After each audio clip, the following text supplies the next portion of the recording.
Imagine a clash of worlds, not across galaxies, but across epochs, across the very fabric of human civilization. What happens when the raw, untamed power of the ancient past collides with the honed, ritualized might of a later age? Today, we ask, what if a group of ancient people faced the disciplined, deadly force of samurai? This isn't just a hypothetical battle, it's an examination of technological evolution, martial philosophy, and the brutal realities of armed conflict across millennia. Now consider the samurai. From the 12th century to the 19th, these warriors were the elite of feudal Japan.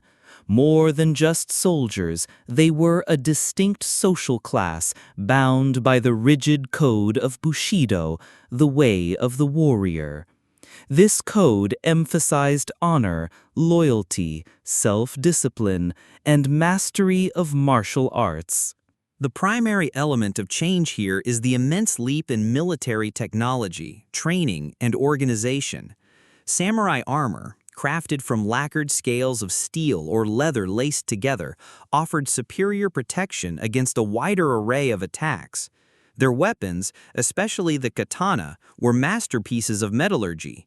Forged with multiple layers of folded steel, these swords were incredibly sharp, resilient, and capable of cutting through lesser materials with terrifying ease. Beyond the blade, samurai also wielded yari, spears, yumi, longbows capable of impressive range and power, and eventually even firearms. Their training was lifelong, encompassing horsemanship, archery, swordsmanship, and strategy. They were not just warriors, they were professionals. Next is the ancient people. Let us define our ancient people. We're not speaking of scattered hunter-gatherers, but of established tribal societies, perhaps Iron Age Celts, Germanic tribes, or early Britons. Warriors forged in a landscape of constant struggle, where survival depended on ferocity and communal strength. Their combat was often an explosion of raw aggression, driven by tribal honor and the defense of their kin. Their weapons were effective for their time: bronze and early iron blades, wooden shields often reinforced with leather or metal bosses, javelins for ranged attacks. Their armor, if any, was typically leather or simple chainmail, offering protection but not the impenetrable defense of later eras. Their tactics relied on shock charges, overwhelming numbers, and individual prowess.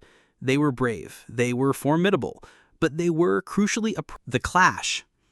The cause and effect sequence. The two groups arrayed against each other. The ancient warriors are a surging, unorganized mass, shouting war cries. The samurai are in disciplined lines, silent, deadly. The atmosphere is thick with tension. The scene is set for an inevitable confrontation.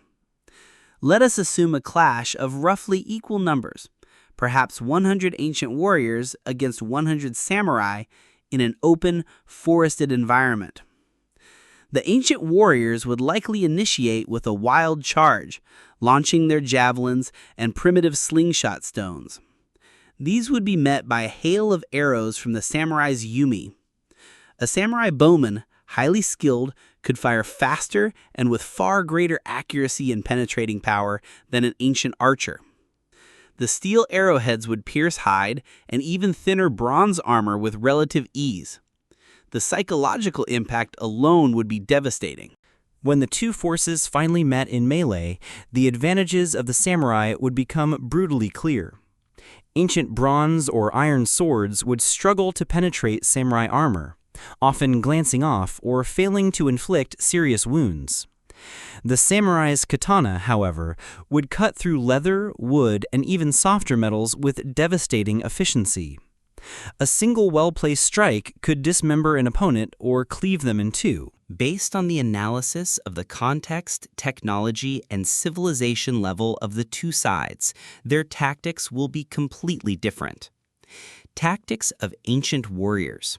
Their tactics are mainly based on strength, numbers, and aggression. Preemptive strike, shock and awe. The main goal is to overwhelm the enemy from the start. They will use an all-out attack, run at full speed, shout, and stomp their feet to create a psychological effect. Rudimentary long-range weapons. Before fighting, they will throw available long-range weapons, such as javelins, slingshots, and rudimentary bows and arrows. Although the accuracy and destructive power are not high, the